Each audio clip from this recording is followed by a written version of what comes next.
A seguir, Hora da Notícia.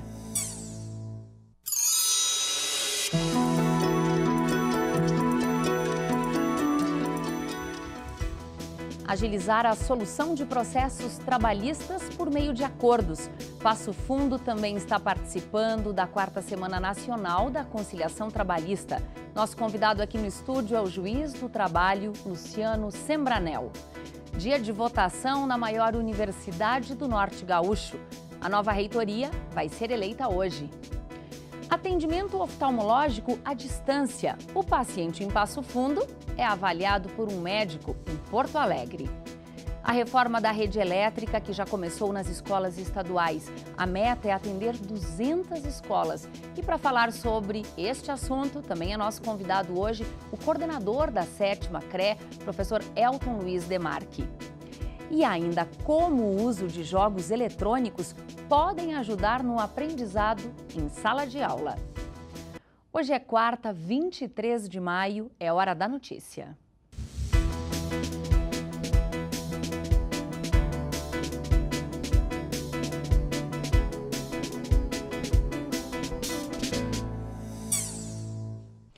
O Rio Grande do Sul tem quase 30 pontos com manifestações de caminhoneiros em rodovias estaduais e federais. Em nenhum deles há bloqueio de pista. Os motoristas se concentram às margens das rodovias.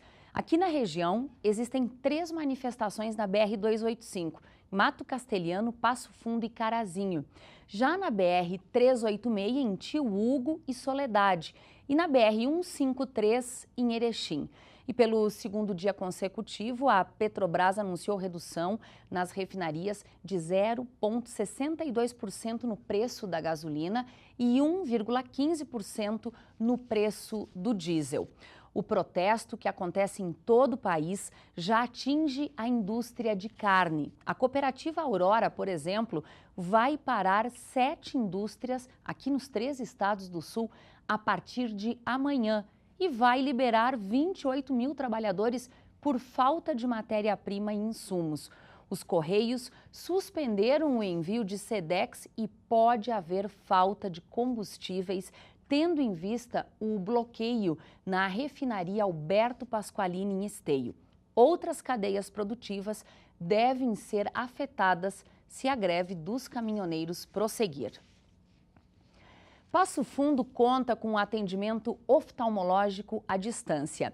O nome desse serviço, que é novo, é teleoftalmo e funciona assim. O paciente aqui na cidade é avaliado por um médico em Porto Alegre. Tudo isso em tempo real. Olha só. Em Passo Fundo, o serviço de teleoftalmo é realizado aqui, na unidade de saúde do bairro Parque Farroupilha. E é aqui que a dona Nadir veio buscar auxílio para melhorar a visão. Ela já usa óculos e aproveitou que o serviço é oferecido em parceria com o SUS para ver se tudo está bem. Consultei lá no bairro São Luís, né? Daí lá ele me encaminhou, eu nem sabia que tinha aqui. Quando eu pedi assim, para ele me encaminhar, eu achei que ia demorar quase 1 ano. E foi menos de 2 meses eu já consegui a consulta aqui. O projeto é uma parceria do Telesaúde RS, da Secretaria de Saúde do Estado e da Associação Hospitalar Moinhos de Vento. O município de Passo Fundo entrou na parceria a partir da iniciativa do Hospital de Porto Alegre. Foi o Moinhos de Vento quem montou a sala de atendimento com todos os aparelhos, um investimento de R$500 mil. Um novo conjunto, né, de equipamentos oftalmológicos que podem, impactar diretamente na saúde da população. Quando eu tenho uma fila de espera hoje no estado de aproximadamente 14 mil pessoas aguardando atendimento e com uma demora de 19 meses, eu consigo ampliar de 720 consultas mês para talvez, aí, né, que é um projeto de pesquisa, podendo chegar a 500 consultas mês em cada município sede, né, em cada macro-região. Então, eu vou ter uma ampliação aí, eu vou a 4 mil consultas mês para todo o estado. O município de Passo Fundo entra com a equipe técnica de enfermeiras. O oftalmologista que está remotamente fazendo esse atendimento, ele está presencial, então ele está interagindo com o paciente, ele está interagindo com o técnico que está fazendo o exame, né? Então, isso certamente também traz benefícios em termos da gente racionalizar e começar a incorporar a tecnologia no dia a dia do cuidado em saúde. A tecnologia dá muita praticidade, ainda mais nos dias de hoje. A gente está aqui em Passo Fundo, na clínica do teleoftalmo, nessa parceria com o Hospital Moinhos de Vento, e a gente vai conversar agora com a doutora Aline, que é médica oftalmologista, e ela está lá em Porto Alegre. O Clayton vai mostrar melhor para a gente aqui. Doutora, está me ouvindo bem aí? Sim, te ouço perfeito. Então, doutora, o quanto é importante, assim, quanto facilita a vida de vocês médicos e também dos pacientes essa tecnologia? Bom, essa tecnologia tem várias vantagens, né? Uma delas é evitar deslocamentos, né? Então, os pacientes têm acesso a um atendimento de qualidade, né? Com todos os exames oftalmológicos que a gente faria dentro de um hospital, numa consulta oftalmológica básica, né? Então, a gente consegue levar até os pontos remotos nas cidades do interior. Dona Nadira aprovou o serviço de teleoftalmo. São cerca de 8 atendimentos por dia. Aqui, os enfermeiros fazem todos os encaminhamentos, desde cadastro, pré-avaliação com teste de acuidade visual, fotos do fundo do olho e outros exames, para só então chegar ao teste final de visão. A nossa organização aqui internamente é que cada médico oftalmologista fica responsável por 2 pontos remotos ao mesmo tempo. Claro que eu estou com só um ponto, eu estou atendendo só um paciente por vez, né? Claro. Mas assim que eu atendo essa, eu vou para outro ponto, atendo outro. Então, é como se eu tivesse virtualmente em 2 lugares ao mesmo tempo. Por exemplo, hoje a senhora está com Passo Fundo? Eu estou conectada com o Passo Fundo e com o Hospital da Restinga, que é na zona rural de Porto Alegre. A equipe de Passo Fundo encaminha em tempo real as imagens para a médica em Porto Alegre, que vai analisando tudo, como se o atendimento fosse presencial. Nós temos muitos médicos que estão nos grandes centros e a gente precisa capilarizar esse atendimento para o interior, né? Então, através da telemedicina, isso é uma ótima contrapartida, né, para que esse médico consiga dar o apoio e o suporte aos municípios do interior. E é pelo SUS, é mais tranquilo também? Da outra vez que eu peguei óculos, eu acabei pagando porque demorou muito. E não deixa a desejar, os 2 atendimentos foram excelentes. Podem ser atendidas na clínica de teleoftalmo crianças a partir de 8 anos de idade e adultos com as seguintes condições clínicas: baixa visão, estrabismo, lesões nas pálpebras, catarata e pacientes diabéticos. Eu estou vendo os teus exames aqui, tá? E agora o que a gente vai fazer vai ser o testezinho de grau para atualizar os teus óculos, tá bem? Então tá. O Hospital Moinhos de Vento está com o projeto oftalmológico em 7 municípios do estado. Em Passo Fundo, a clínica funciona na rua Tramandaí, número 441, no Parque Farroupilha. Para outras informações, é só ligar na Secretaria de Saúde de Passo Fundo. O número do telefone é o 33 16 1000. Agilizar a solução de processos trabalhistas por meio de acordos. A Justiça do Trabalho está realizando em todo o país a 4ª Semana da Conciliação Trabalhista. As unidades judiciárias realizam audiências extras para processos que têm possibilidade de acordo independentemente da fase em que eles se encontram. Bom, aqui no Rio Grande do Sul estão agendadas quase 2.000 audiências extras. Com a gente aqui no estúdio, o juiz do trabalho de Passo Fundo, Luciano Ricardo Sembranel. Doutor, seja muito bem-vindo ao PFTV. No geral, tirando esse momento peculiar, quantas audiências são realizadas por dia, semana ou mês aqui em Passo Fundo, na Justiça do Trabalho? No Foro de Passo Fundo são 4 unidades, 4 varas do trabalho. E, em média, elas fazem 50, 60 audiências cada vara por semana. E nessa semana, por conta da Semana Nacional de Conciliação, como havia um pré-agendamento já dessa política, dessa prática, alguns processos foi bloqueada a pauta justamente para permitir a inclusão de processos com essa exclusiva finalidade de conciliação. Agora, doutor, essas audiências, esse número que o senhor nos trouxe aí semanal, eles não são só de Passo Fundo, há um atendimento também para cidades da região. Sim, a nossa jurisdição Passo Fundo contempla 23 municípios, então os processos são dessa circunscrição. Mas essa campanha ela se faz em nível nacional e com ampla adesão das unidades de trabalho aqui do Regional do Rio Grande do Sul. Agora, doutor, de todo esse universo de processos que tramita na Justiça do Trabalho, nestas varas, qual é o percentual de conciliações? Vocês têm esse número? A nossa região, particularmente, o índice de conciliação, de acordos, é baixo. É em torno de 20% o percentual de processos solucionados através da autocomposição, que é o acordo. O acordo ou a conciliação. Isso. Pela sua fala, o nosso número é menor do que em outras regiões do estado ou do país? É baixo. Tem regiões com questões econômicas diferentes em que esse nível aumenta para 40%, 50%, 60% do movimento é conciliado.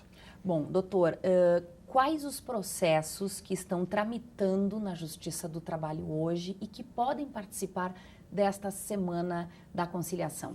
A conciliação é sempre possível, né? Os processos nas várias fases distintas é possível solicitar a inclusão para a conciliação, para a tentativa de conciliação. Processo na fase de conhecimento, processo na fase de liquidação, processo na fase de execução. Conciliar sempre é legal, sempre é hora de conciliar. Basta haver o desejo de um acordo, de uma conciliação, sendo o reclamante ou o reclamado, não importa de que lado se está, doutor? Justamente, a autocomposição ela é a melhor forma de solução dos conflitos. Há estudos, e já é sabido que 90%, mais de 90% dos acordos são cumpridos, ao passo que os litígios solucionados por um terceiro, no caso, por uma prestação da jurisdição, quando o juiz dá a sentença, esse índice chega a 30% de cumprimento. Ou seja, quando as partes conciliam, resolvem os seus problemas, há um comprometimento maior na efetividade, na solução de fato desse litígio. Ainda dá tempo de pedir a inclusão de uma audiência para essa semana ou já está tudo pré-agendado aqui em Passo Fundo? Para essa semana já não é possível porque exige uma certa operação, né, de comunicação das partes a respeito disso. Mas as partes que desejam ter uma audiência exclusiva, tentativa de conciliação ou chegarem a um consenso, basta fazer o requerimento que vai ser incluído em pauta especial para isso. Ou seja, pode ser aproveitar o mote, né, desta Semana da Conciliação para agendar este encontro entre as partes e aí sim realizar o acordo. Isso pode ser feito em qualquer dia da semana, em qualquer mês do ano. Justamente. Bom, doutor, só para a gente concluir, aproveitando a sua presença aqui também no Hora da Notícia, com a reforma trabalhista já é possível medir o volume de processos aqui em Passo Fundo? Esse número aumentou, diminuiu, se manteve? Já se percebe uma sensível redução. Já estamos no nível de processos de 4 anos atrás. Reduziu em torno de 40% o número de ajuizamentos. E nos últimos 2 meses se mantém estabilizado esse volume de ações. Em média, está entrando 90 processos novos por mês em cada uma das unidades. E antes da reforma, nós tínhamos 140, 150 processos novos por mês. Tá certo. Doutor, muitíssimo obrigada pelas informações. Uma boa semana de trabalho. Eu que agradeço. Obrigada. Obrigado, espaço. Bom, a Faculdade de Direito aqui da UPF promove hoje uma palestra sobre direitos humanos. O palestrante será Clóvis Gorczewski. Ele é professor na Unisc, pós-doutor em Direito. A palestra, ela acontece no anfiteatro da Faculdade de Direito, aqui no Campus 1, a partir das 19h. O uso de jogos eletrônicos em sala de aula para ajudar na aprendizagem. Esse é o assunto de Depois do Intervalo. Nós já voltamos.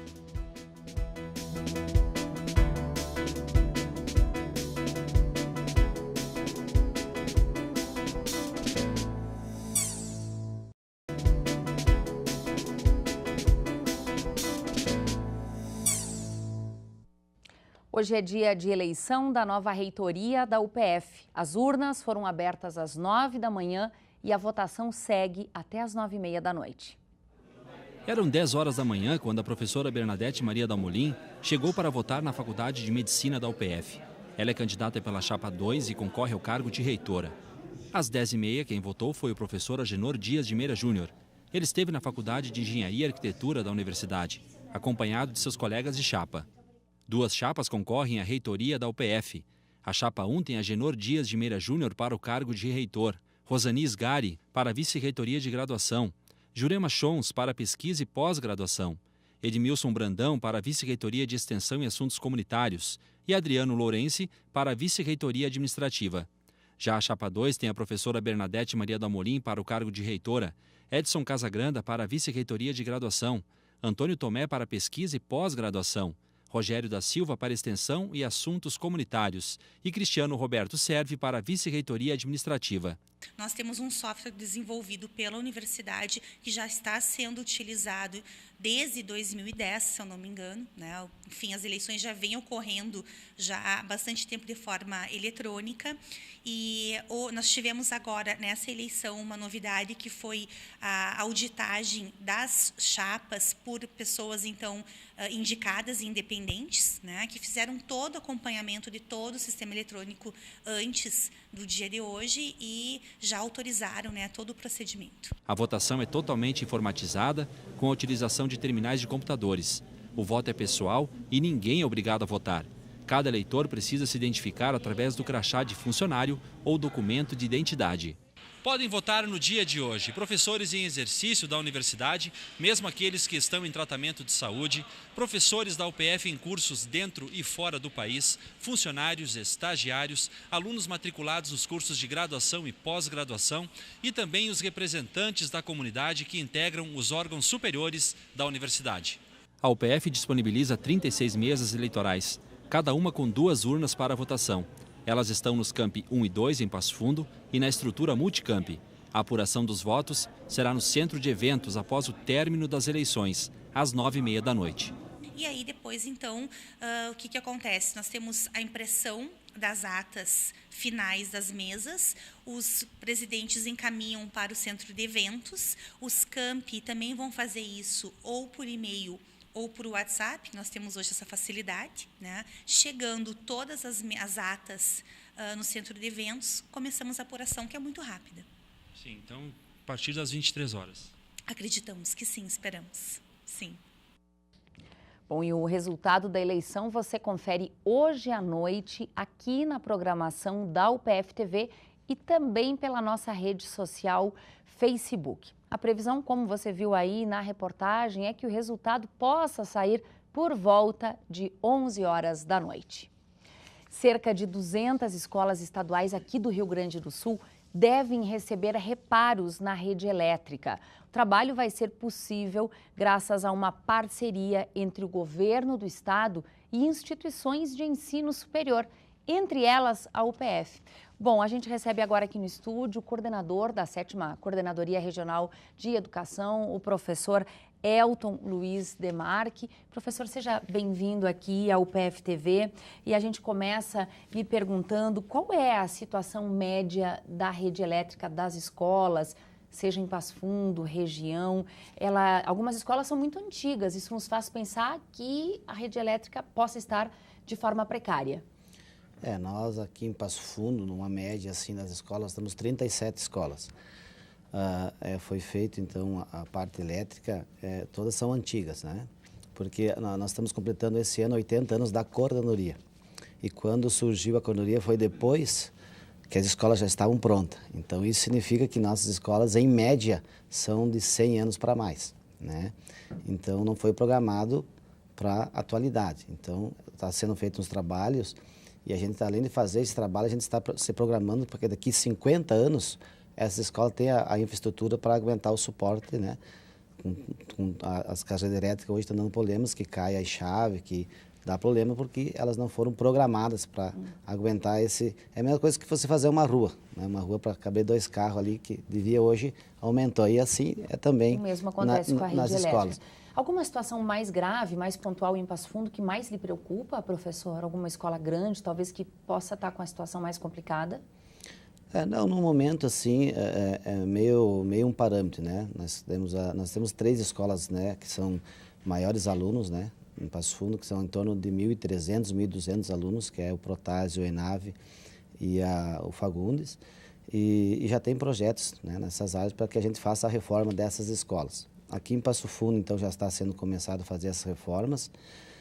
Entre parte elétrica e também funcional com o BIRD, que veio um dinheiro do BIRD, de 2017 até a atualidade, a gente fez um cálculo hoje lá, em torno de 2.900.000 de 2017 até os dias atuais. Isso para a sétima coordenadoria? Só para a sétima coordenadoria, tanto para a rede elétrica como para reformas, né?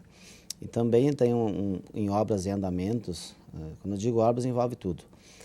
Tem em torno de R$600 mil até o final do ano que está para ser concluída. Em Passo Fundo, são essas 3 as principais ou outras escolas receberão reforma na rede elétrica? Aqui em Passo Fundo nós temos em torno de 24 escolas que vão receber, umas já estão recebendo, outras vão ser conforme o cronograma de trabalho. São 10, então nós não tínhamos engenheiro elétrico, né? Essa parceria com a universidade, são 10 estagiários que vão fazer todo o projeto, não uma execução, né? Vão fazer o projeto, então a execução daí é através da SEDU, que eles fazem a licitação, enfim. Como é que vai se dar então essa parceria, né? A UPF é uma das 8 instituições em todo o estado do Rio Grande do Sul que está em parceria com o governo ajudando a melhorar as escolas. Então, alunos da engenharia elétrica ajudarão a fazer o projeto, obviamente orientados por um professor engenheiro, né? Sim, eles já estão visitando as escolas, né? Estão fazendo os projetos. Esse é um projeto que o governo do estado tende a atingir 200 escolas, né, no estado. E nós aqui em Passo Fundo e região, são 24 escolas que vão ser beneficiadas. Então, esse trabalho já está sendo feito, né? É claro que nós, às vezes, barramos muito na parte burocrática, né? Às vezes vai com algum documento, com alguma coisa que muda o projeto. Acaba atrasando um pouquinho. Vai e volta, atrasa um pouco. A gente tem um pouco de dificuldade nesse sentido. Mas aqui nós temos a Cropes, em Passo Fundo, que tem a engenheira que cuida, né? A engenheira Aline, que cuida dessa parte. Dentro da nossa coordenadoria, nós temos 3 pessoas, que nós temos a secretaria, o setor de obras, né? E que cuida, e que até a gente teve uma reunião na semana passada para ir afinilando das prioridades das escolas que estão com mais precariedades. Tá certo. Professor, muito obrigada pelas informações. Aí a gente vai seguir acompanhando essa reforma. Muito obrigada. A gente que agradece o espaço, que também a TV UPF é uma TV educativa, né? Tem nos dado essas oportunidades para a gente mostrar o trabalho que vem sendo realizado na coordenadoria. Que bom. Obrigado. Muito obrigada, professor. E olha, tempo seco e temperatura que não deve passar dos 18 graus estão previstos aí para a nossa região. Confira mais na previsão do tempo.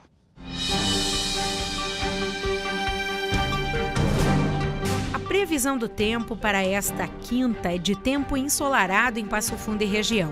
As temperaturas ficam entre 6 e 17 graus. A sexta também deve ser de tempo limpo em Passo Fundo e região. E as temperaturas sobem um pouco e ficam entre 7 e 18 graus. Reduzir o número de mortes e de feridos em acidentes no trânsito é a proposta da campanha Maio Amarelo. E o Estúdio 4 desta semana fala sobre esse assunto. O programa foi ao ar ontem, mas tem reprise hoje às 8 da noite, também na sexta, às 11 horas da noite. Confira um trecho.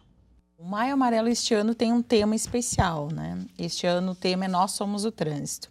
E o objetivo das ações do Maio Amarelo é chamar a atenção de todos para essa doença chamada violência no trânsito.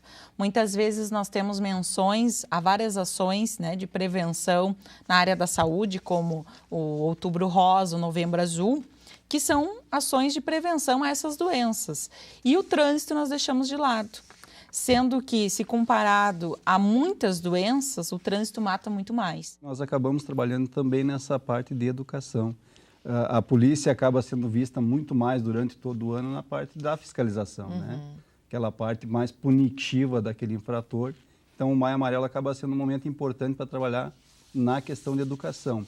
E o Plano Nacional, esse que é uma lei que saiu agora, em março, ela foi publicada, né? Ela vem a trabalhar também na questão de indicadores, mas também da fiscalização. Enquanto um programa de extensão, né, que é a Universidade Educadora e que agrega dentro dele o Fórum de Mobilidade, ele vem construindo numa perspectiva da extensão universitária, né, e fortalecendo essa dimensão da extensão universitária, um trabalho que tenta dar continuidade de processo para as ações, né? A gente considera absolutamente importante a experiência do Maio Amarelo, por exemplo, né? Um momento onde a gente intensifica, né, as nossas ações, onde a gente agrega as diferentes instituições envolvidas e consegue fazer uma blitz, né, durante um mês inteiro assim, de trabalho conjunto. O trânsito da rua Paissandu, em Passo Fundo, sofreu alterações durante essa semana. Devido às obras de infraestrutura da Corsan, o trecho entre as ruas Bento Gonçalves e Fagundes dos Reis está interrompido até sexta-feira. A rota alternativa é uma conversão na Rua General Neto e após na Rua Lava Pés. Que tal usar o celular, o tablet e o videogame como aliados da escola para facilitar o aprendizado? Bom, a gamificação é uma das apostas na educação do século XXI. É usar os jogos para despertar o interesse dos alunos. Be easy.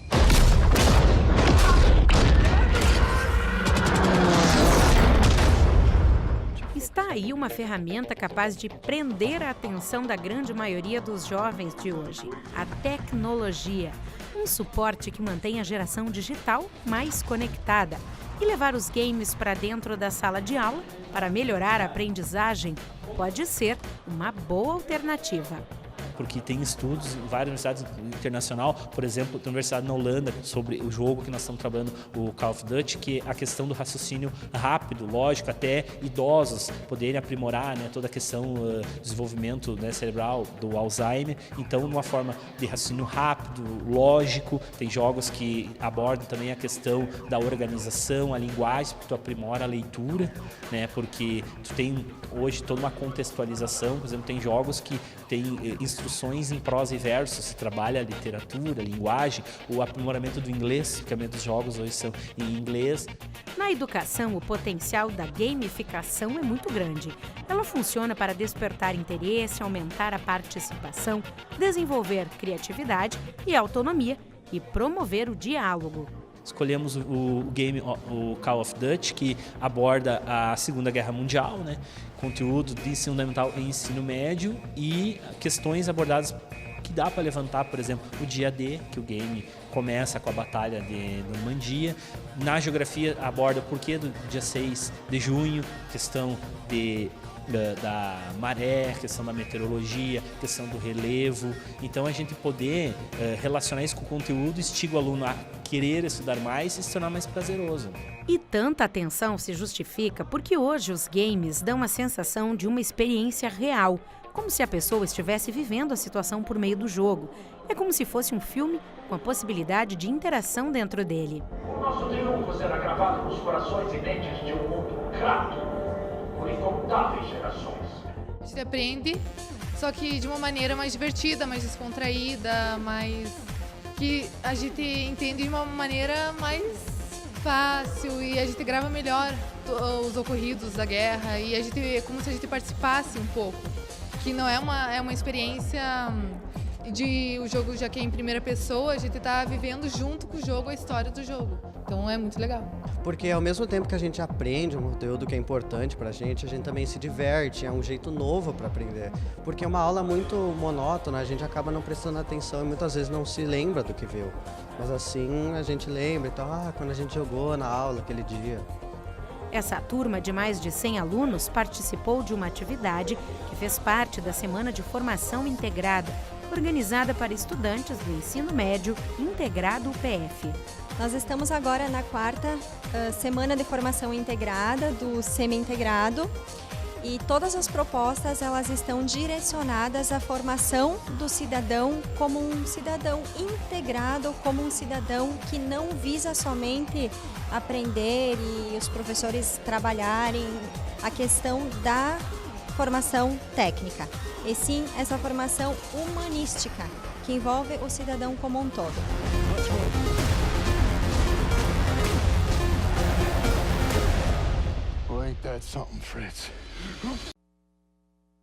Essas foram as informações de hoje. A gente volta amanhã ao vivo, ao 12h30, com a participação da reitoria eleita no dia de hoje. Lembrando que você também pode nos acompanhar pelas redes sociais. Até amanhã.